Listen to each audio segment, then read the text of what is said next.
Well, hey everybody, Mike here. Welcome back to the channel. Real quick video for you today. We finally hit a cold snap here in Indiana. We're like 0 degrees, -30 wind chill. I am extremely thankful the wind died off finally. That was brutal. I'm out here checking cattle. I gotta get all the rest of these chores done real quick. Get my butt inside before I start blowing snot rockets. My beard's already turning to ice. Look at that. Crazy. We'll take a second real quick and go over this drinking water post that I put in back in May. This is something we decided to do when we put in new yard hydrants. So I put a hydrant down here at the end of this fence line. Whee! And one down here at the end of this fence line as well. Just to kind of make it easier for us during the summer, spring months to have water. And I'll be honest, so after a decade of maintaining cattle and other livestock throughout the winter, we decided busting water tanks and dealing with tank heaters over the winter we were kind of done with it. So that's where this drinking water post comes into play. We put this in line in between the two hydrants. And if you don't know what these are, essentially it works just like a frost-free hydrant. So the valve is down below my frost line, which in my case is 4 feet.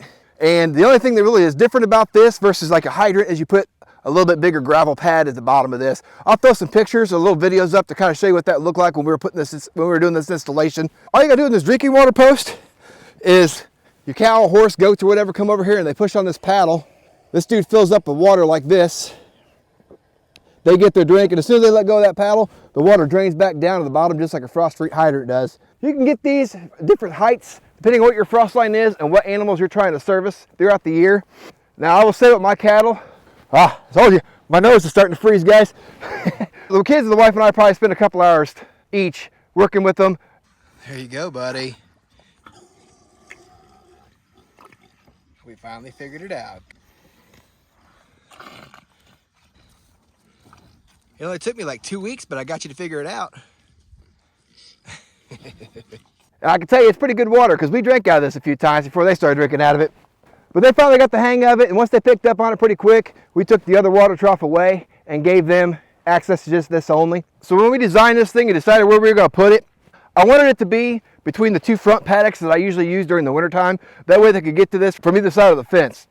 So that's why we put this right here on this fence line, and I kind of came up with this little fence design here so they could stick their head in from either side and be able to use that dude.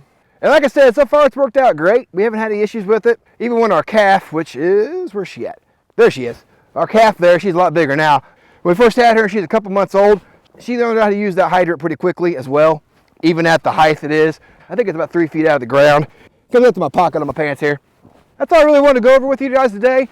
Anytime as a farmer, you can find something that makes your life a little easier, especially during these cold months where you don't want to be out here, but we're obligated to be out here to take care of these animals. Something as little as not having to worry about busting ice anymore and making sure we have water throughout the year. That's just a huge bonus in my book and well worth the investment I put into that thing. Hopefully that helps at least one of you guys out there today. If you're looking for an option and trying to get away from tank heaters and busting big blocks of ice. Sun's just about ready to go down. So I'm gonna say hi to these cows. She don't want to say hi to me. What about Carly? Carly, you want to say hi to me, girl? No? Yes, no, maybe? Say no, just give me food, right? I know, baby. We'll get you a brown bell. I'm going to go ahead and wrap this video up, guys. Get my butt back in the house. I appreciate you guys watching. That's all I got for you today. You guys stay warm out there. We'll see you on the next one.